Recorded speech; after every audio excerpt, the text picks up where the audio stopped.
Président du groupe Ligue des Stars, Ayembe Rachidi, mais c'est loco, c'est loco vote.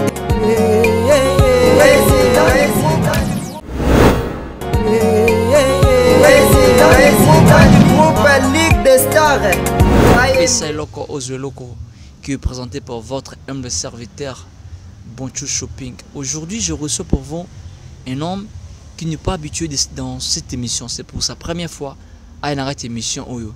Et pas de redécouvrir, et l'oronini, tout ce belelo. Si d'abord, bambo théâtre, na bandeko tout au bazar partout dans le monde, bazola na biso pour nous entendre à commoter pour bopé s'appeler l'oroté.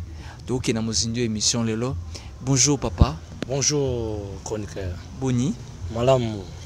Nalingi aussi présenté na bandeko bazola na biso pour la première fois parce que c'est la première fois na émission na PC loko zo loko. Kombo nani? Kombo na ngai Mbemba Mazulu. Mbemba Mazulu. Oui, Mbemba Mazulu. Ingobani.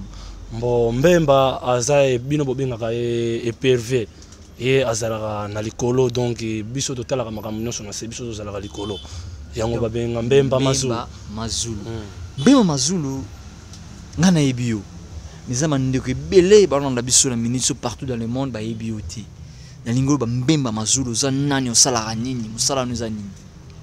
Ngai Mbemba Mazulu naza ntumwa oyo bakoko batindaki pona ko servir ba oyo bazana kokoso ba oyo bazana ba difficulté ya makambo oyo bango balingaka komela bango na mikolo ya lelo mais bazwaka yango te bakutanaka na ba difficulté ya makasi yango nde bakoko basanganaki batindaki ngai Mbemba Mazulu comme ntumwa na ya kopesa évangile ya bakoko na biso. Mbemba Mazulu bakoko batindaki yo.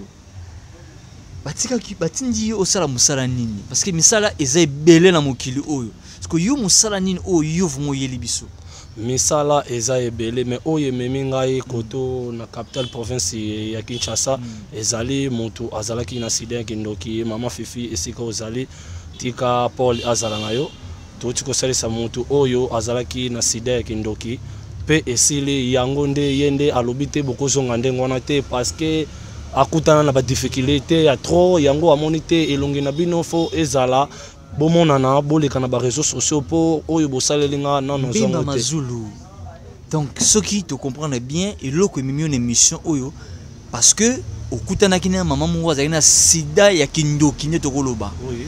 Maman wana lekile hôpital kili azu guérison te. Oui. Mais tant okutani na yo Mbemba Mazulu maman wana akeno hôpital bo atale boye eza souti. Voilà. Nde atinjo le émission. Oui. Papa.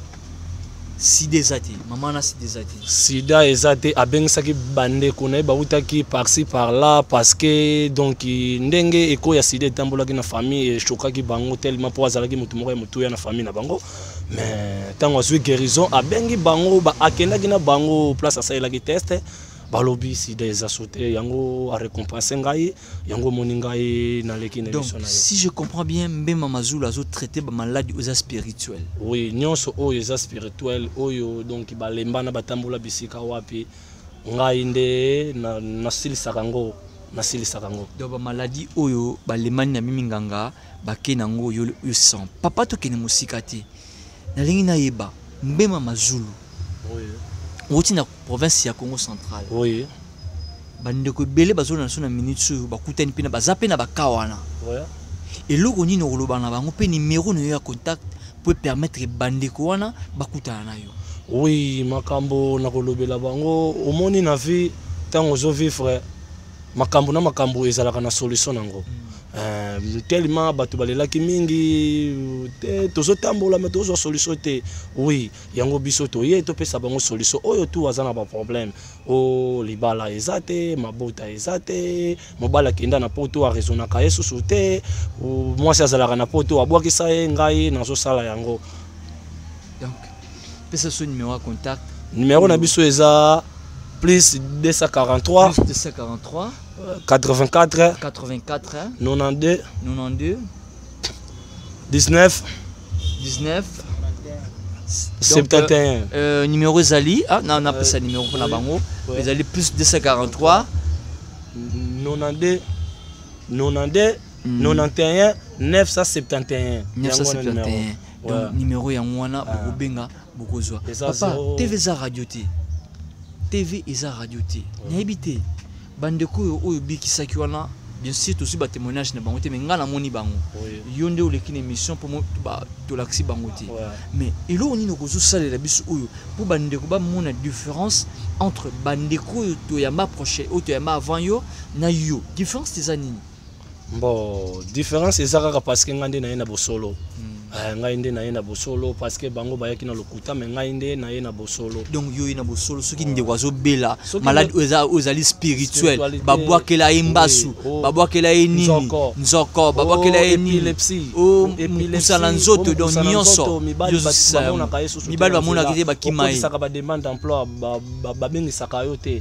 Donc je crois que le première émission na biso to ya minde ko na biso mais prochainement to kozonga ba détail ebele na lingi sikoyo na ebité soki elo nini oyo comme parce que chaque fois ba ndika ba émission oyo ba sele biso mo elo mo awa tout monde a to confirmer ba parce que TV radio té on prend mutama boke ko ya awa neti ndeko na ngai posa pota ko ya na émission oyo asali ma muna ki maboke to moni ki mutama boke mais tant yo est maître spirituel faut tout monde quand même que tout ça devant biso maître spirituel à zawana tout monde lo mo démonstration ezana ngo elo côté parce que ngai ata na chena nga bilembo te mais démonstration na tambolaka nango na nzoto na kosenga na bino oyo kozala na fils que 200 francs nanya za na 200 francs ba ndeko zotala biso kuna na sima caméra voilà ndeko atembe apesi 200 francs na ye 200 francs na ngwana ndeko atemba apesi 200 francs na ye bino moko je crois bozomona mo cameraman sunga biso vraiment awa ezali réalité ma mtozomona awa parce que ba escro ba leke belé l'émission oyo ba sala makambo oyo to senga bango te melelo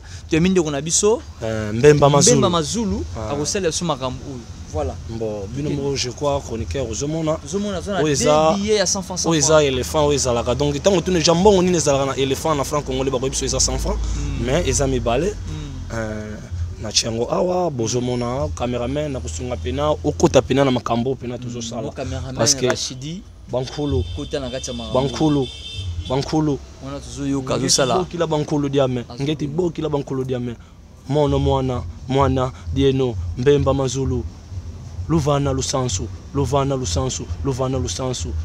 zubi dimbata kupokte mone bino moko bozomona oyo 200 francs nakangisi yango des billets de 100 francs nabaloli yango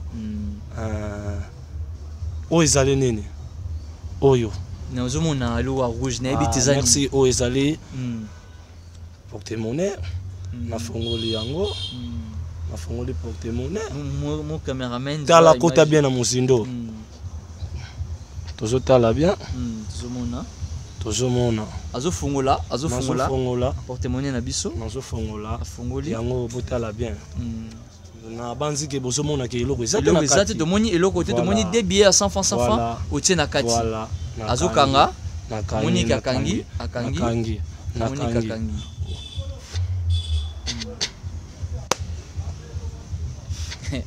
TV eza radio te zomona bakulu mona die nombemba mazulu luvana lusansu beno bantumwa naibike bino mo boye binini na chaki tomoni sikoyo tozomona ekomi siko tana ngai fona fongola voilà tozomona sikoyo nalakisa bino eloko nini tomona ki deux billets ya ba 100 francs na kati tomoni sikoyo akangi tozofongola tozokende nango bandeko botala bozala vraiment totala tomona ikangami makasi nakangaki makasi ifungami mbemba mazulu luvana lusansu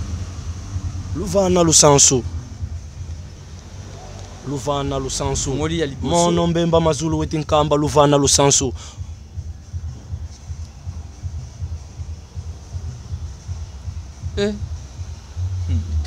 Zambe na ngai bandeko bozolanda bozomona TV za radio te